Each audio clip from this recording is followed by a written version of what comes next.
Kita melihat datanya memang capaian di infrastruktur ini begitu cemerlang, namun memang jika kita mengacu lagi kepada biayanya juga begitu tinggi. Karena di sini ada Pak Peter, saya akan bertanya Pak Peter.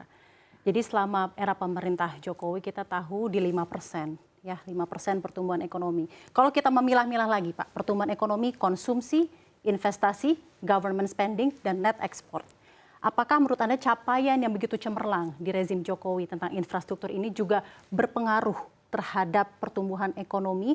Apa yang perlu diperbaiki ke depannya? Apa juga yang belum tersalurkan ke konsumsi, investasi, government spending, dan net export dari pertumbuhan Jokowi yang cemerlang, pertumbuhan infrastruktur?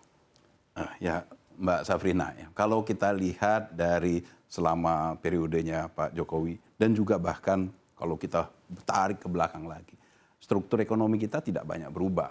Ya. Struktur ekonomi kita memang bertumpunya tetap pada konsumsi. Kontribusi dari konsumsi itu mencapai hampir 60%. Dan kemudian investasi. Ya. Baru kita bicara tentang ekspor impor dan kemudian peran dari government expenditure. Ya. Nah, memang kalau kita lihat dari struktur ini tidak banyak berubah. Ya. Dan nampaknya pembangunan infrastruktur yang ini juga sering jadi pertanyaan, kenapa begitu masifnya pembangunan infrastruktur kok seperti tidak berdampak kepada pertumbuhan ekonomi. Ya, apa seperti itu yang terjadi, tidak berdampak.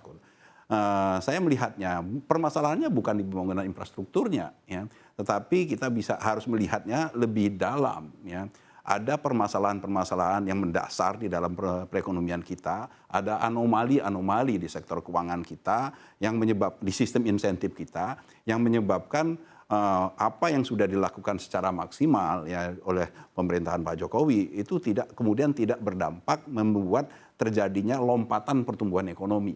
Dan inilah yang menurut saya menjadi PR besar ya, bagi pemerintahan khususnya nanti ya kalau seandainya ada pemerintahan baru yang harus melihat kembali apa yang sudah dilakukan pada periode Pak Jokowi ini ya harus diperbaiki pada periode yang akan datang.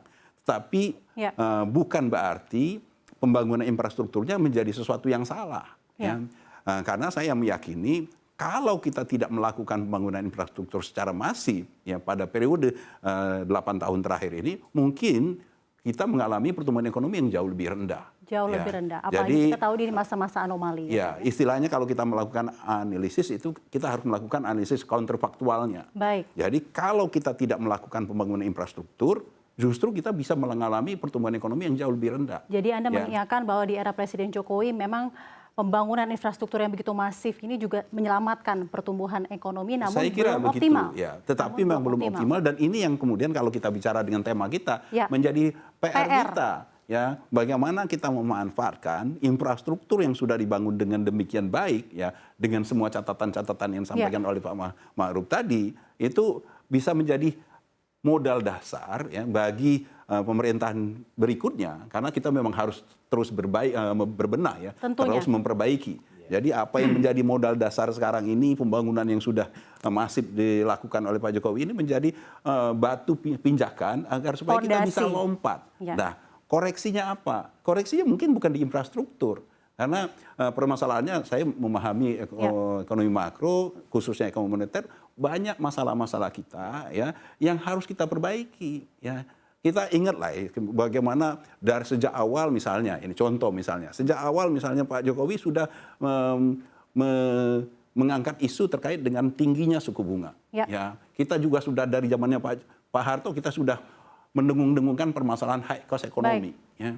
Jadi walaupun infrastrukturnya kita perbaiki, tetapi permasalahan high cost ekonominya kita perbaiki, sistem keuangan di mana suku bunganya masih sangat tinggi dan rigid itu masih terjadi, apa yang sudah kita lakukan di infrastruktur menjadi tidak bisa optimal.